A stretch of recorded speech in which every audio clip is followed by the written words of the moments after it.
शादी के बिना साथ रहना सोसाइटी के लिए अजीब है, पर क्या कानून भी इसे अजीब मानता है? क्या लिव इन रिलेशनशिप इंडिया में लीगल है या कानून इसे गुनाह मानता है?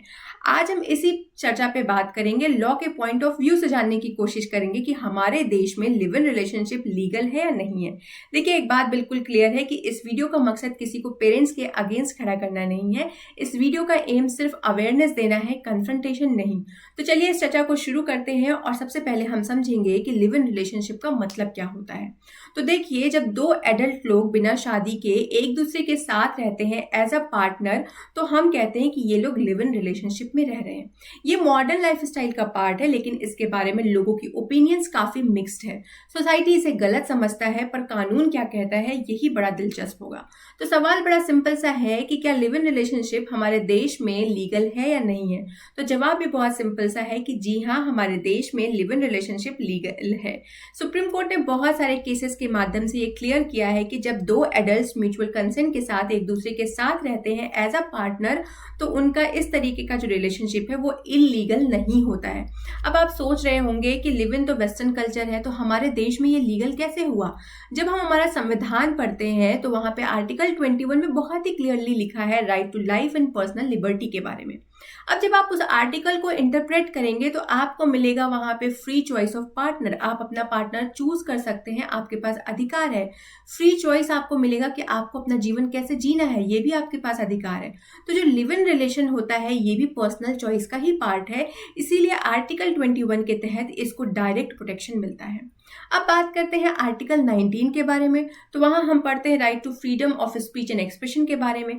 तो एडल्ट अपने पर्सनल रिलेशनशिप को चूज कर सकते हैं और ये अधिकार आर्टिकल 19(1) के तहत प्रोटेक्टेड स्पीच माना जाता है या प्रोटेक्टेड चॉइस माना जाता है। इसीलिए आर्टिकल 19 के तहत भी लिव इन रिलेशनशिप लीगल माना जाता है और उसे प्रोटेक्शन मिलता है।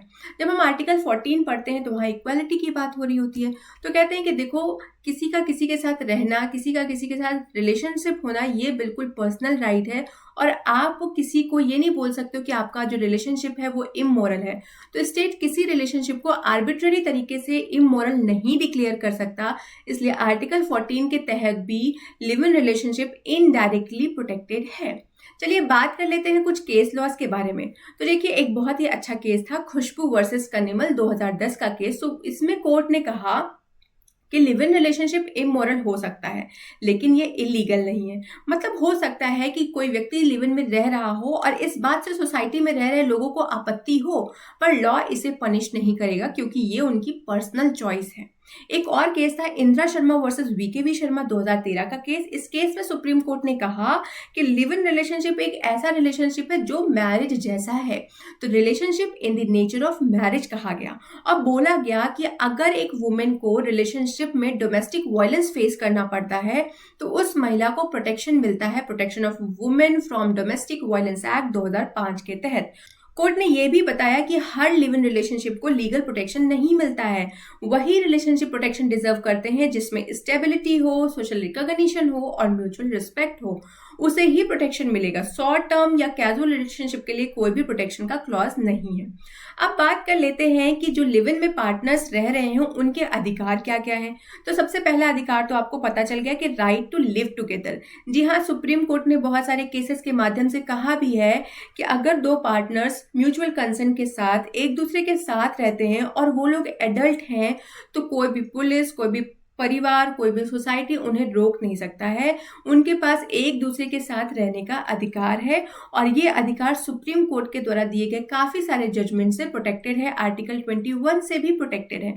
जी हाँ, दूसरा आता है हमारे पास राइट ऑफ प्रोटेक्शन आर्टिकल 21 के तहत। तो कहते हैं अगर किसी भी कपल को कोई डर है कि उनके ऊपर कोई हमला हो सकता है या उनको प्रोटेक्शन की जरूरत है, तो वो लोग हाई कोर्ट में प्रोटेक्शन पिटीशन फाइल कर सकते हैं। तो लिव इन रिलेशनशिप आर्टिकल 21 के तहत प्रोटेक्टेड माना जाता है। फिर आते हैं हम राइट टू मेंटेनेंस के पास। तो जब हम डीवी एक्ट पढ़ते हैं, डोमेस्टिक वायलेंस एक्ट, तो कहते हैं कि अगर रिलेशनशिप मैरिज जैसा है तो वुमेन मेंटेनेंस क्लेम कर सकती है, कंपनसेशन क्लेम कर सकती है, प्रोटेक्शन ऑर्डर सीक कर सकती है और हाउस होल्ड राइट्स शेयर कर सकती है। ये बात इंदिरा शर्मा केस के बेसिस पे कही गई। फिर आता है लेजिटिमेसी के बारे में कि अगर इस दौरान कोई बच्चा का जन्म होता है तो उसमें क्या मानेंगे, क्या उस बच्चे को हम लेजिटिमेट मानेंगे या इलेजिटिमेट मानेंगे। तो इसमें एक केस था तुलसा वर्सेस दुर्गतिया का केस। इसमें बोला गया कि लिव इन रिलेशनशिप के दौरान अगर कोई भी चाइल्ड का जन्म होता है तो वो बच्चा लेजिटिमेट माना जाएगा। प्रॉपर्टी राइट्स में उसको पेरेंट्स का जो प्रॉपर्टी होता है उसमें उसको प्रॉपर्टी राइट्स मिलते हैं, पर एंसेस्ट्रल जो प्रॉपर्टीज होंगी उसमें नहीं मिलेंगे। मतलब ए और बी लिव इन में रह रहे थे, उनके साथ उनका एक बेबी बॉर्न होता है जिसको हम सी बोलते हैं। तो सी को अपने पेरेंट्स के प्रॉपर्टी में प्रॉपर्टी का राइट मिलेगा, मतलब ए और बी के प्रॉपर्टी में उनको अधिकार मिलेगा। ए और बी के दादा परदादा माता पिता के प्रॉपर्टी में, मतलब एंसेस्ट्रल प्रॉपर्टी में उनका कोई भी प्रॉपर्टी राइट नहीं होता है। जब बात हम इनहेरिटेंस की करते हैं तो प्रॉपर्टी इनहेरिट करने का जो अधिकार है ये सिर्फ और सिर्फ बच्चे के पास होता है, पार्टनर्स के पास नहीं होता है। तो ये भी बात ध्यान रखिएगा कि पार्टनर्स इनहेरिट नहीं करते, सिर्फ और सिर्फ बच्चे ही इनहेरिट कर सकते हैं। अब सबसे बड़ा सवाल ये आता है कि अगर दो कपल्स, मतलब अगर कोई कपल लिव इन में रह रहा है तो क्या पुलिस उनको पकड़ सकती है? तो इसका जवाब भी बड़ा सिंपल है कि पुलिस सिर्फ रिलेशनशिप में, लिव इन रिलेशनशिप के बेसिस पे किसी भी पर्सन को डिटेन नहीं कर सकती है। लिव इन में रहना कोई क्राइम नहीं है हमारे देश में, क्योंकि सुप्रीम कोर्ट ने बहुत बार ये बात क्लैरिफाई की है।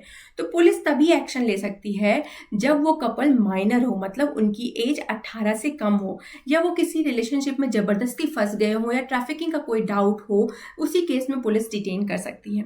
अगर उन कपल्स के ऊपर कोई स्पेसिफिक क्राइम का एलिगेशन लगा हो, जैसे किडनैपिंग हो गया या हरासमेंट हो गया या असॉल्ट हो गया, तो इस केस में भी पुलिस वहां पे एक्शन ले सकती है।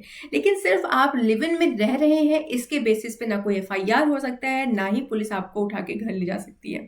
अभी हाल में आपने देखा भी होगा कि उत्तराखंड में लिव इन रिलेशनशिप को लेकर एक बड़ा ही नया और लीगल ट्विस्ट दिया गया है। इंडिया में पहली बार किसी स्टेट में लिव इन रिलेशनशिप के कपल्स के लिए मैंडेटरी रजिस्ट्रेशन का रूल इंट्रोड्यूस किया गया है। तो चलिए समझते हैं कि उत्तराखंड में लिव इन में रहने के लिए कौन सी फॉर्मेलिटीज करनी पड़ती हैं और किस सिचुएशन में जेल तक जाने की पॉसिबिलिटीज आ सकती है। जी हाँ, इस प्रोविजंस को डिस्कस करते हैं।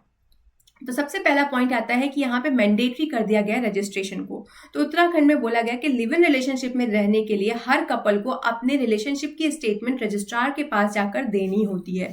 ये स्टेटमेंट एक फॉर्मल डिक्लेरेशन होता है कि आप फला फला व्यक्ति के साथ लिव इन में रह रहे हैं। इससे स्टेट के पास एक रिकॉर्ड बन जाता है कि कौन कौन से कपल लिव इन में रहते हैं, और अगर आपने 1 महीने के अंदर अंदर रजिस्ट्रेशन नहीं कराया तो आपको 3 महीने तक की जेल हो सकती है, साथ ही आपको फाइन भी इंपोज किया जाएगा। इसके बाद हमारे पास जो दूसरा प्रोविजन आता है, तो ये भी कहा जा रहा है कि इंडिया में पहली बार ऐसा है कि लिव इन में रहने वाले कपल्स के लिए कंपल्सरी रजिस्ट्रेशन दिया गया है। अब अगर हम दूसरी कंडीशन की बात करते तो आता है age condition and parental intimation के बारे में। तो कहते हैं अगर कोई पार्टनर 21 साल से कम का एज है, मतलब अगर दोनों पार्टनर्स ए और बी हैं, इनकी एज 21 साल से कम है, तो आप रजिस्ट्रार के पास जो भी बात देंगे तो उसके माध्यम से पेरेंट को इन्फॉर्म किया जाएगा कि ये आपके बच्चे ए और बी जो है लिव इन में रजिस्टर हो रहे हैं। जी हाँ, ये एज कंडीशंस हैं और इसमें आपको पेरेंट को इन्फॉर्म भी करना पड़ेगा। और अगर वहीं पे किसी व्यक्ति की एज 18 से कम है, जी हाँ, अगर पार्टनर माइनर होते हैं तो ऐसे केस में लिव इन रिलेशनशिप को रजिस्टर नहीं किया जाएगा। इसका मतलब इतना है कि 18 से 21 वाले रजिस्टर तो हो सकते हैं, लेकिन घर वालों को बताना मैंडेटरी होगा। बिना पेरेंट्स को बताए उनका रजिस्ट्रेशन नहीं हो सकता है। थर्ड पॉइंट आता है consent verification and fraud check के बारे में। तो ये भी बड़ा स्ट्रॉन्ग प्रोविजन है, क्योंकि रजिस्ट्रार क्या करेगा, एक समरी इंक्वायरी करेगा जिससे ये पता चलेगा कि रिलेशनशिप फ्री कंसेंट के बेसिस पे हुआ है, कोई फोर्स या प्रेशर तो नहीं है, कोई ट्रैफिकिंग या कोई भी फ्रॉड या मिसरिप्रेजेंटेशन का केस तो नहीं आ रहा है। तो इसके लिए रजिस्ट्रार एक इंक्वायरी करता है। अगर कंसेंट में कोई भी गड़बड़ी मिलती है तो ऐसे केस में रजिस्ट्रेशन तुरंत तत्काल प्रभाव से रिजेक्ट कर दिया जाएगा। ये पहली बार है कि लिव इन के लिए बैकग्राउंड वेरिफिकेशन जैसा प्रोसेस इंट्रोड्यूस किया गया है, और इसको इंट्रोड्यूस करना भी बहुत ज़रूरी था, क्योंकि आपने हाल में ही देखा होगा कि बहुत सारे क्राइम हो रहे थे उन कपल्स के साथ जो लिव इन में रह रहे थे।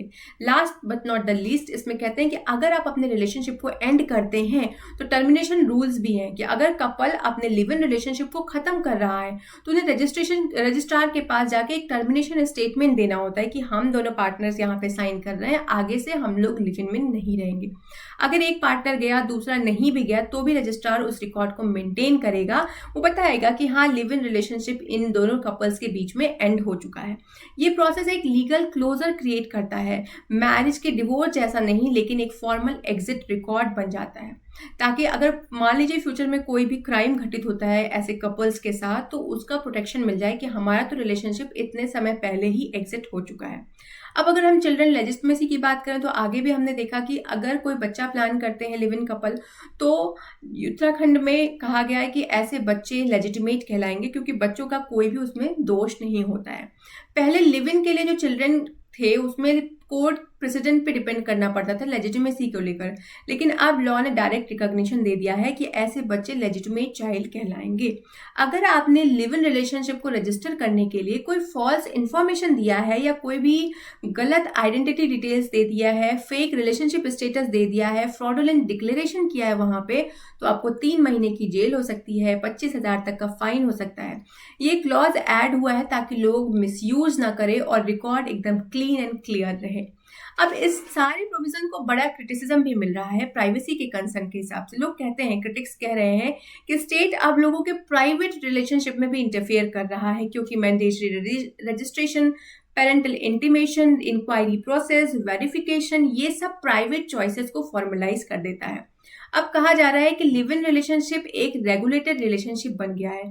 जी हाँ, क्योंकि यहाँ पे इतने सारे लीगल फॉर्मेलिटीज की बात हो रही है कि ऐसा लग रहा है कि म्यूचुअल कंसेंट के साथ जो पहले लोग रहते थे वो तो है ही नहीं। यहाँ पे लॉ के माध्यम से उस रिलेशनशिप को रेगुलेट किया जा रहा है, क्योंकि आपको एक स्टेटमेंट देना होगा, आपको अपना रिलेशनशिप रजिस्टर कराना होगा, वेरिफिकेशन कराना होगा, टर्मिनेशन की भी नोटिस देनी होगी, तो ये सब कुछ मैंडेटरी हो गया। और अगर आपने नॉन कंप्लायंस किया तो लीगल रिस्क भी बढ़ जाएगा। लिव इन में रजिस्टर नहीं किया तो पहली बार डायरेक्ट क्रिमिनल लाइबिलिटी इंट्रोड्यूस हो गई है।